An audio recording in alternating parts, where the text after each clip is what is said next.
Assalamualaikum warahmatullahi wabarakatuh. Perkenalkan, nama saya Dinda Dwi Julita dengan NIM C023036.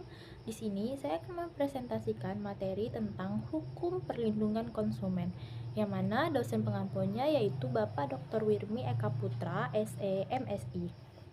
Baiklah, saya akan memulai presentasinya. Perlindungan konsumen itu dibagi menjadi dua, yaitu ada konsumen dan pelaku usaha. Konsumen adalah didefinisikan sebagai individu yang menggunakan barang atau jasa yang tersedia dalam masyarakat untuk kepentingan pribadi, keluarga, orang lain, atau makhluk hidup lainnya, dan tidak untuk tujuan perdagangan. Sedangkan pelaku usaha yaitu merujuk kepada individu atau entitas, baik itu merupakan badan hukum resmi maupun tidak, yang menjalankan kegiatan usaha di dalam wilayah hukum negara Republik Indonesia, baik secara mandiri atau melalui kesepakatan bersama dalam berbagai sektor ekonomi. Untuk menciptakan lingkungan usaha yang nyaman bagi para pelaku usaha dan sebagai penyeimbang terhadap hak-hak yang diberikan kepada konsumen. Dasar Hukum Undang-Undang Nomor 8 Tahun 1999 tentang Perlindungan Konsumen.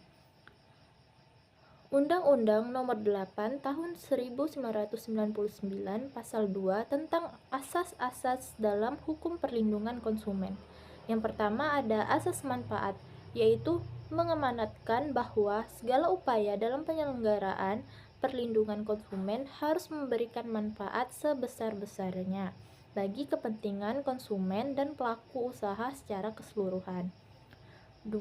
Asas keadilan, yaitu partisipasi seluruh rakyat dapat mewujudkan secara maksimal dan memberikan kesempatan kepada konsumen dan pelaku usaha untuk memperoleh haknya dan melaksanakan kewajibannya secara adil. 3. Asas keseimbangan, yaitu memberikan keseimbangan antara kepentingan konsumen, pelaku usaha, dan pemerintah dalam arti materi ataupun spiritual. Yang keempat yaitu asas keamanan dan keselamatan konsumen, yaitu memberikan jaminan atas keamanan dan keselamatan kepada konsumen dalam penggunaan, pemakaian, dan pemanfaatan barang atau jasa yang dikonsumsi atau digunakan. Yang terakhir yaitu asas kepastian hukum, yaitu pelaku usaha maupun konsumen mentaati hukum dan memperoleh keadilan dalam penyelenggaraan perlindungan konsumen, serta negara menjamin kepastian hukum.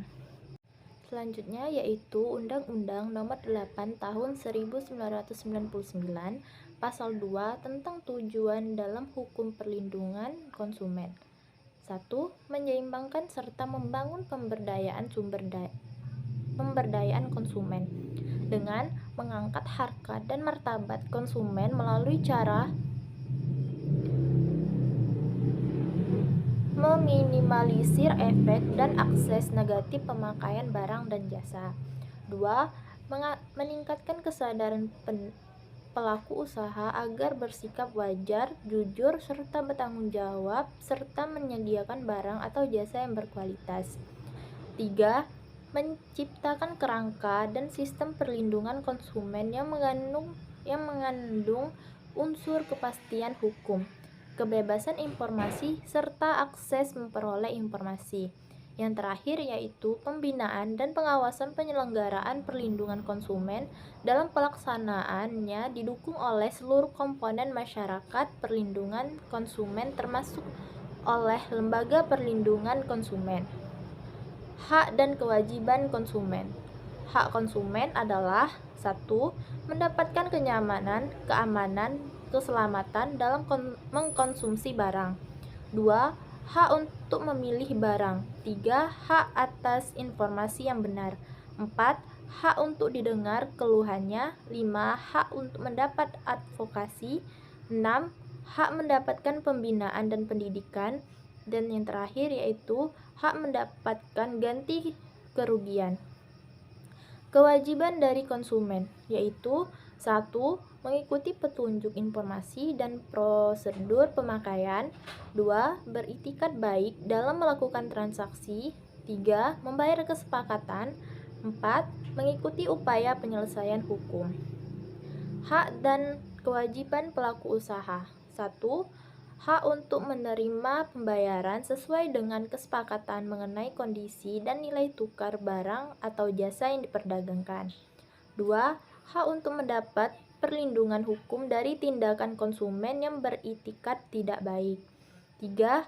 Hak untuk melakukan pembelaan diri sepatutnya di dalam penyelesaian hukum sengketa konsumen. Yang terakhir yaitu hak untuk rehabilitasi nama baik apabila terbukti secara hukum bahwa kerugian konsumen tidak diakibatkan oleh barang atau jasa yang diperdagangkan. Kewajiban pelaku usaha. 1.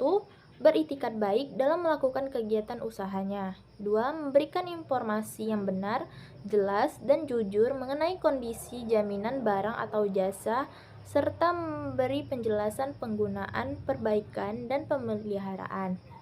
2. Memperlakukan atau melayani konsumen secara benar dan jujur, serta tidak diskriminatif. 4. Menjamin mutu barang atau jasa yang diproduksi atau diperdagangkan berdasarkan ketentuan standar mutu barang atau jasa yang berlaku. 5. Memberi kesempatan kepada konsumen untuk menguji dan atau mencoba barang atau jasa tertentu serta memberi jaminan atau garansi atas barang yang dibuat atau yang diperdagangkan. 6. Memberi kompensasi yaitu ganti rugi atau pergantian atas kerugian akibat penggunaan pemakaian dan pemanfaatan barang atau jasa yang diperdagangkan. Yang terakhir yaitu memberi kompensasi yaitu ganti rugi atau penggantian apabila barang atau jasa yang diterima atau dimanfaatkan tidak sesuai dengan perjanjian.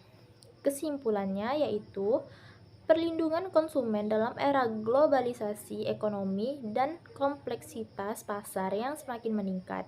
Dalam kondisi ini, konsumen menjadi rentan terhadap berbagai praktik dagang yang tidak adil dan penipuan. Oleh karena itu, diperlukan regulasi yang kuat guna melindungi hak-hak konsumen. Di sisi lain, pelaku pasar termasuk perusahaan dan pengecer harus mengubah praktik mereka agar sesuai dengan regulatif perlindungan konsumen. Langkah ini tidak hanya akan memperkuat kepercayaan konsumen, tetapi juga membangun citra merek yang positif serta mendukung pertumbuhan ekonomi yang berkelanjutan. Baiklah, itu tadi presentasi yang dapat saya sampaikan. Lebih kurangnya saya mohon maaf. Saya akhiri. Terima kasih. Wassalamualaikum warahmatullahi wabarakatuh.